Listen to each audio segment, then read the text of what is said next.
রাখছি প্রজ্জনে দেখে জানে রুদ্রাণী মা সেজেছে আজ ভক্তকালে বিনাভাবে ভদ্র হয়েছে। কিরে রুদ্রাণী মা, পাশানি মা, আজকে তুই সেজে বুঝে ভদ্রকালী হয়েছিস? এইভাবে কথা বলতেন চাপাল গোপাল। কিন্তু তার মধ্যে এসে ঢুকলো সেই যে চরণ নাড়া দিল কিভাবে? কিছু এজেন্ট সেই তর্কালঙ্কার আসলেন, তর্করত্ন, তারা এসে কি বলছিল? তর্ক চূড়ামণি তর্কালঙ্কার দুজনে এসে যুক্তি করে জয় হোক চাপাল গোপালের জয় হোক। চাপাল চাপাল তান্ত্রিক চাপাল ফিরে বলছে কি ব্যাপার আপনারাই অসময়? আর ছাড়ো ছাড়ো, আমাকে বলতে দাও। একজন আরেকজনকে বলছে, কে বলবে বুঝতে পারছে না। বলছেন বলো যে আপনি থাকতে নবদ্বীপে পূজা আর্চা সব বন্ধ হয়ে সবাই হরিবল হরিবল করে মোড়া পোড়াচ্ছে, চাঁদার ঢোল বানাচ্ছে, সব বিধর্মীর মতো কাজ করছে, আপনি এটা বিরোধ করুন। তখন চাপাল বলেছিলেন যে করুন না, তারা তাদের ধর্ম আচরণ করছে, তারা তাদের মতো কীর্তন করছে, তাতে আমি কি করব? ওই যে কলি কলি রাজা পরীক্ষিত, এত ধার্মিক রাজাও যখন সেই জঙ্গলে গিয়ে জলটা পেলেন না মুনির কাছ থেকে, সৌরভ মুনির কাছ থেকে, তখন তার মাথায় রাগ এলো, রাগ। এবং সেই কলি তাকে বুদ্ধি দিল যে মুনির গলায় সাপটা পিছিয়ে দাও। ঠিক সেভাবে সেই তর্কচূড়ামণি তার মাথাটাকে ওয়াশ করলেন, একদম ঘুরিয়ে দিলেন। বলছেন ঠিক আছে ঠিক আছে চাপাল গোপাল, তারা না হয় কীর্তন করছে, তাহলে কপাট বন্ধ করে কি করছে? দরজা বন্ধ করে কি করছে? বলছে দরজা বন্ধ করে দিলে হ্যাঁ নিশ্চয়ই কোনো ষড়যন্ত্র হচ্ছে, আমাদের নবদ্বীপে কোনো ক্ষতির জন্য ওরা চেষ্টা করছে, আপনি চলুন আপনার থাকতে এটা হবে। চাপাল ভাবছে হ্যাঁ তাই তো। এই যে পোকা মাথায় নাড়া দিয়ে দিল, সে বলল ঠিক আছে ঠিক আছে, আমি যাচ্ছি শ্রীবাস অঙ্গনে, আজকে দেখবো ওখানে কি হয়। তাই আজকে চাপাল রওনা দিল শ্রীবাস অঙ্গনে। ভোর নিশি অমানিশিতে সে এক হাতে মুন্ডমালা, সে কি মুন্ড, সে ছাগল রক্ত জবা। দেখুন মায়ের পুজো তো সবাই করে, উদ্দেশ্যটা কেমন সেটা আগে বোঝে, তত্ত্বটা আমাদের জানা উচিত। আমি মিথ্যে কথা বলতে পারি, জীবনে মিথ্যে বলা উচিত নয়, তুলসীর মালা নিয়ে মিথ্যে কথা উচিত নয়। যে মিথ্যে আরেকজনকে উপকার করে সেটাও কিন্তু সত্য, বড় সত্য। চাপাল গোপাল তো মায়ের উপাসক, মা স্বয়ং আছেন, আজকে কিন্তু সে আরেকজনকে কষ্ট দিয়ে পীড়া দেওয়ার জন্য যাচ্ছে, সুতরাং তার পুজো তো কাজে লাগবে না। এদিকে কি হয়েছে? শ্রীবাস অঙ্গনে কপাট বন্ধ করে সবাই কি বলছে? সবাই কি বলছে? এসেছে ব্রজের বালা, এসেছে ব্রজের বালা, দেখে দিয়া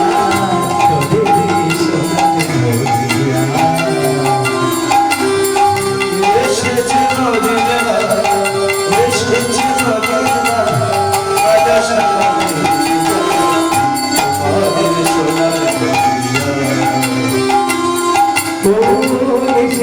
ব্রজের বালা, এসেছে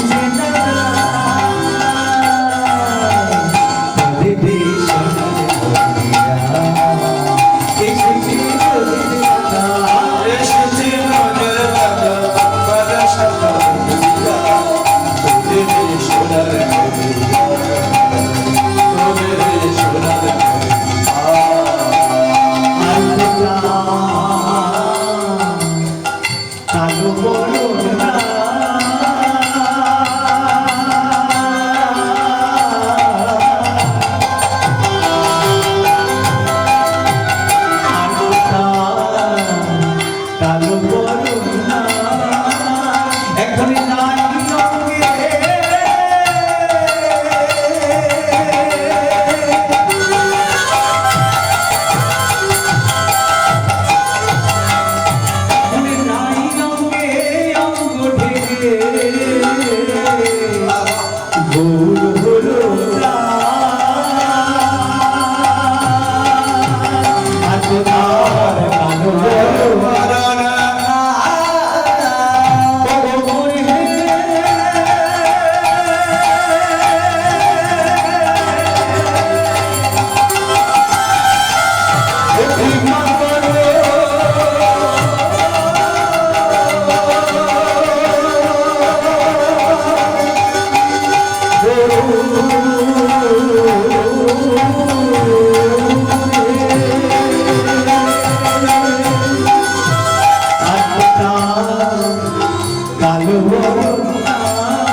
সেই ভবনে সেই খেলা সেই ভবনে সেই খেলা সেই ভবনে প্রেমের খেলা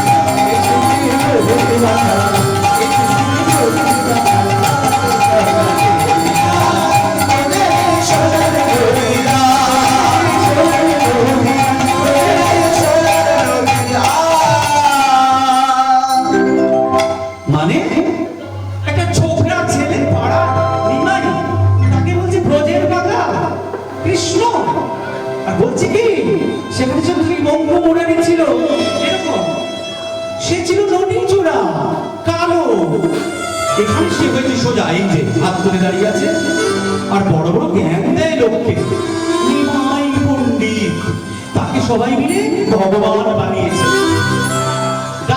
দাও হচ্ছে এটাকে নেওয়া যায় বলছে সেই ব্রজের প্রেমের খেলা সেই ব্রজের রসের খেলা আর তো তার কালো বরণ নাই রাই রঙের অঙ্গ মেখে গৌর হলো তাই ওই রঙের আধা আর অন্তরে কৃষ্ণের ভাব এই গল্প কি নেওয়া যায় এই গল্প নেওয়া যায় না তাহলে কি হবে চাপাল গোপাল এলো বলছেন এত স্পর্ধা ছেলেটাকে তোমরা অবতার বানিয়েছো ভগবান বানিয়েছো বেশ আমি আজকে এইটার একটা প্রতিবিধান করে যাচ্ছি শ্রীবাসের অঙ্গনে সমস্ত রাত্রিবেলা সিঁদুর ছড়িয়ে জবা ছড়িয়ে রক্ত মাংস সব ছড়িয়ে মদ সমস্ত কিছু তামসিক জিনিসপত্র ছড়িয়ে একজন বৈষ্ণবের আঙিনায় আমি শ্রীবাস বলছিলাম একজন বৈষ্ণবের আঙিনায় সে ছড়িয়ে চলে গেল তার বুদ্ধি কাজ করল এদিকে সারা রাত প্রভু নাম করেছেন এই আস্বাদন করেছেন করে শ্রীবাসকে বলছেন চলো চলো এবার আমরা নগর পরিক্রমায় যাই সকালবেলা তো হলো ভোরবেলা আমরা নগর কীর্তন করি কেন নগর কীর্তন সব জায়গায় তত্ত্ব আছে কিন্তু নগর কীর্তন কেন আমরা 64 প্রহর 32 প্রহর 56 প্রহর আমরা তারপরে নগর কীর্তন কেন লোক দেখানো নয় মহাপ্রভু বলছেন এই যে 32 প্রহর 56 প্রহরেও যে সমস্ত যারা অহংকারী লজ্জা পাচ্ছে যে কীর্তনের আসরে যাবো বা কি হয় তাদের বাড়ি বাড়ি যাও অযাচিত প্রেম দাও অযাচিত প্রেম অযাচিত মোহ যেন পতিতেরই জপ যাচিতে হলো হে হরি নাম গুরু গুরু গুরু এই তো গুরু মানে তো গোবিন্দ সেই ঘুরে ফিরে আসছে মহাপ্রভু যাচ্ছেন গিয়ে বলছেন যাও বাড়ি বাড়ি নাম দাও তাই নগর সংকীর্তন এবারে শ্রীবাস ঠাকুর দরজা খুলছেন শ্রীবাস ঠাকুর দরজা খুলবে, নগর সংকীর্তনের জন্য তৈরি হচ্ছেন। আমরা তাদের সঙ্গে আমরা একটু সবাই মিলে একটু কৃষ্ণ নাম নেই, একটু কৃষ্ণ নাম নিয়ে নগর সংকীর্তনে একটু অংশগ্রহণ করি। ভজ শ্রী কৃষ্ণ নাম, চলো ভজ শ্রী কৃষ্ণ নাম, ভজ শ্রী কৃষ্ণ নাম, ভজ শ্রী কৃষ্ণ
যতবার কৃষ্ণ বলবে আমি খুশি হই।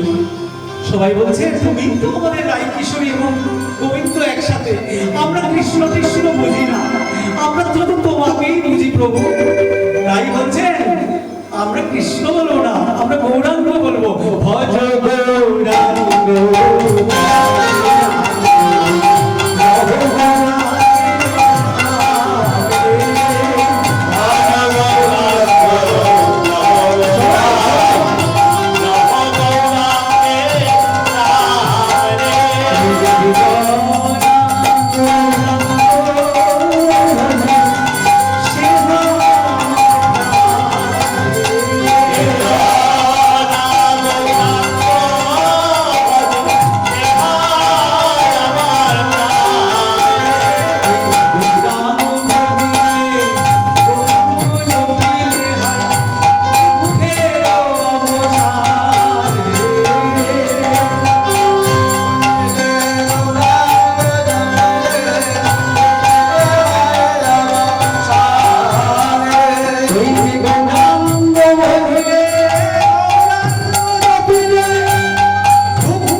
দরজা খুললেন, আধো আধো চোখে কপাট খুললেন, খুলে কি দেখছেন?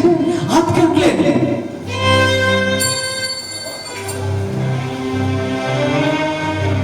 বলছেন এ কি প্রভু হে,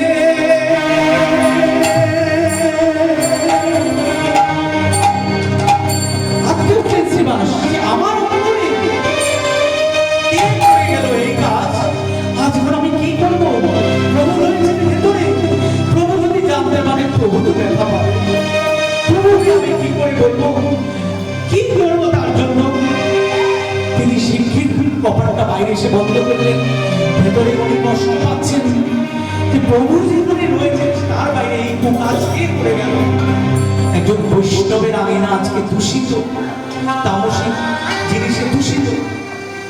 তিনি তখন সেই দরজার বাইরে এসে শুদ্ধ করার চেষ্টা করছেন, জিনিসটাকে পরিষ্কার করার চেষ্টা করছেন, সমস্ত কিছু করে কারণ প্রভু তো যখন বের হবে তখন সংকীর্তন প্রায় শুরু হয়ে গেছে। তিনি তখন আবার গেলেন প্রভুর কাছে, বলছেন প্রভু কাঁদছেন, শ্রীবাস কাঁদছেন। প্রভু বলছেন শ্রীবাস তুমি কাঁদছো কেন? না প্রভু, তুমি আমার কবে আসবে আমার বাড়িতে, তাই আমার চোখ ভরে আসছে, কবে আর তোমার চরণ ধুলো পাবো। শ্রীবাস তুমি আসল সত্যটা বলো। না প্রভু, কারণ তিনি তো বৈষ্ণব, বৈষ্ণব ছিল। নারদ যখন গেছিলেন শ্রীকৃষ্ণের মাথা যন্ত্রণা হয়েছিল, ধুলো যায় ভক্তের ধুলো, তাহলে উনি ছেড়ে উঠবেন।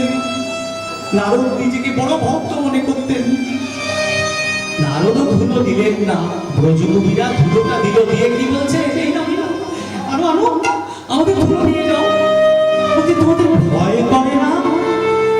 তোমাদের বলি তো পুষ্ট হবে, তোমাদের পায়ের ধুলো প্রভুর গায়ে লাগাবো। ওকে পুষ্ট, আমরা নরকে জন্ম জন্ম ধরে প্রভু, প্রভু তো সুস্থ হবে। এই তো বৈষ্ণব, এই তো ভগবান। আমার যা খুশি হোক, প্রভু তো ভালো থাকবে, প্রভুর তো ব্যথা লাগবে না। এমন কিছু করবো না যাতে প্রভুর ব্যথা যেন না লাগে, সেই তো হচ্ছে ভক্ত। আমরা এগুলো শুধু শুনেই যাই, এই জন্য শুধু শুনেই যাই, মনে কোনো বিকার হয় না, মনে বিকার হয় না। তরকারি রান্না করি তো, শুক্তো রান্না করতে মানে রান্না করতে করতে গন্ধটা আসে, আমাদের রান্নাটা হয় না, মনের মধ্যে পরিপাক হয় না, টুকরো টুকরো সব আলাদা থেকেই যায়। শ্রীবাসের মনেও আজকে সেই আসছে যে না প্রভু তো দুঃখ পাবে, আমি কল্পনা করি।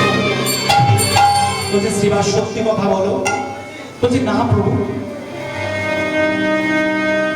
বলছেন আমি তোমাকে বলছি, তুমি আসল সত্যটা গোপন করছো। যে এই কাজটি করেছে সে বৈষ্ণব অপরাধ করেছে, তার বৈষ্ণব অপরাধের কোনো ক্ষমা নেই, বৈষ্ণব অপরাধের কোনো ক্ষমা নেই, তার গলিত পুষ্ট হবে। প্রভু গো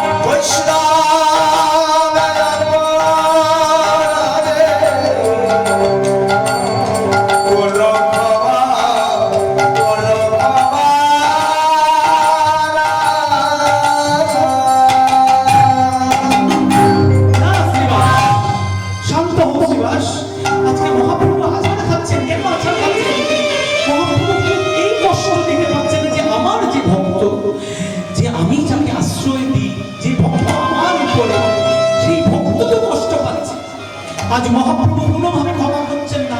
শ্রীবাস কেন বলছেন? কারণ শ্রীবাস তো বৈষ্ণব ব্রাহ্মণ, কেন তার তো আসল কাজ হচ্ছে ক্ষমা।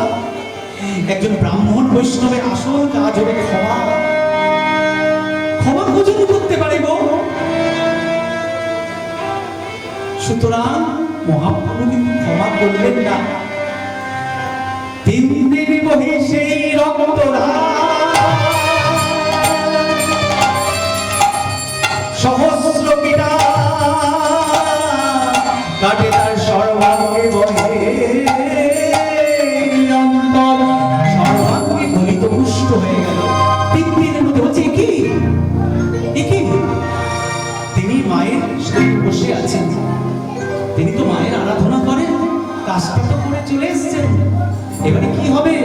উনি দেখছেন গায়ে ফুসকুড়ি হচ্ছে, জ্বালা হচ্ছে, ফেটে ফেটে রক্ত বেরোচ্ছে। বলছেন মা আমার তো এরকম কখনো হয়নি, আমি কি করেছি মা? মা তো উত্তর দিচ্ছে না, বলছে রে পাশানি, এতদিন তোকে পুজো করলাম, আজ তুই আমার ডাকে সাড়া দিচ্ছিস না। বেশ ঠিক আছে, আমি আজকে তোকে শেষ পুজো করব। আমার সারা শরীর ব্যথায় কষ্ট পাচ্ছি, গণিত পুষ্ট। তখন সে মায়ের পুজো শুরু করলো, বলছে সেই চণ্ডী স্তোত্র দিয়ে মায়ের অর্থাৎ মায়ের পুজো শুরু করলো।